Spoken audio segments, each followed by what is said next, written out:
மோடி திருப்பரங்குன்றம் வந்து சென்ற அடுத்த நாள் நடந்த சம்பவம். யாருமே எதிர்பாராத ட்விஸ்ட். மலையை சுற்றி குவிந்த மக்கள்.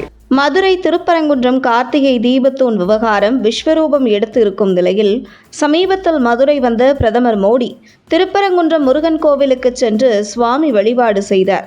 திருப்பரங்குன்றம் மலை உச்சியில் கார்த்திகை தீபம் ஏற்ற நீதிமன்றம் உத்தரவிட்டும் அதை நிறைவேற்ற வேண்டிய தமிழக அரசு நிறைவேற்றாததால் சோகத்தில் இருந்த முருக பக்தர்கள் மற்றும் திருப்பரங்குன்றம் பகுதி மக்களுக்கு திருப்பரங்குன்றம் முருகன் கோவிலுக்கு பிரதமர் மோடி வந்து சென்றது ஆறுதலாக அமைந்திருந்தது.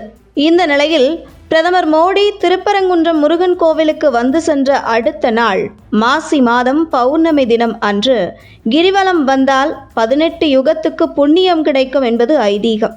அந்த வகையில் மலை உச்சியில் கார்த்திகை தீபத்தூணில் தீபம் ஏற்ற வேண்டும் என உயர்நீதிமன்றம் உத்தரவிட்டும் அதை திமுக அரசு நிறைவேற்றாததை தொடர்ந்து மக்கள் மத்தியில் விழிப்புணர்வை ஏற்படுத்தும் வகையில் பாஜக தலைமை அதன் கூட்டுறவு மாநில தலைவர் மகா சுசீந்திரன் தலைமையில் குழு அமைத்து இருந்தது. அதாவது மாசி மாதம் பௌர்ணமி தினம் அன்று பொதுமக்கள் மற்றும் சமுதாய தலைவர்களுக்கு அழைப்பு விடுக்கப்பட்டு திருப்பரங்குன்றம் மலையை சுற்றி கிரிவலம் வருவதற்கான ஏற்பாடு செய்யப்பட்டிருந்தது. இதில் சமுதாய தலைவர்கள், இந்து அமைப்புகள், இதை தாண்டி பொதுமக்கள் லட்சக்கணக்கில் பெரும் திரளாக கலந்து கொண்டு கிரிவலம் சென்றனர். இதற்கு பாஜக கூட்டுறவு மாநில தலைவர் மகா சுசீந்திரன் முக்கிய பங்காற்றினார். இந்த கிரிவலத்தில் சிறப்பு அழைப்பாளராக பாஜக மாநில தலைவர் நயினார் நாகேந்திரன், மாநில பொதுச் செயலாளர் கருப்பு முருகானந்தம், பொன் பாலகணபதி மற்றும் தமிழக தேர்தல் பொறுப்பாளர் அரவிந்த் மேனன் ஆகியோர் கலந்து கொண்ட இந்த மிகப்பெரிய கிரிவலம் நிகழ்வை பாஜக மாநில கூட்டுறவு பிரிவு மாநில தலைவர் மகா சுசீந்திரன் தொடங்கி வைத்தார். இந்த நிகழ்வில் தன்னெழுச்சியாக பொதுமக்கள் கலந்து கொண்டு வெற்றிவேல் முருகனுக்கு அரோகரா என்று கோஷம் எழுப்பி மதுரை திருப்பரங்குன்றம் மலையை சுற்றி கிரிவலம் வந்த நிகழ்வு மிக பிரம்மாண்டமாக இருந்தது.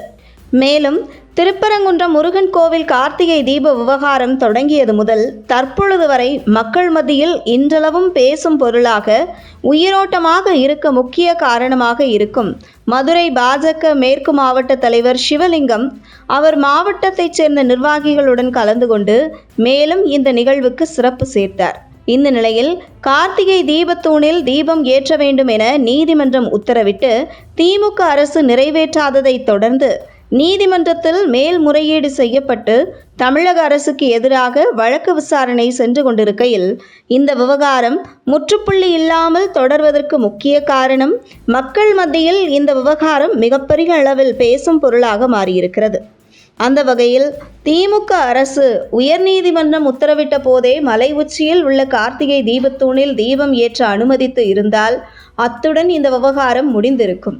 ஆனால் தற்பொழுது இந்த கார்த்திகை தீபத்தூண் விவகாரம் அரசியலாக உருவெடுத்து வரும் சட்டசபை தேர்தலில் திமுகவுக்கு எதிராக திரும்பும் ஒரு சூழல் உருவாகி வருவதை பாஜக எடுத்து வைக்கும் ஒவ்வொரு நகர்வின் மூலம் பார்க்க முடிகிறது.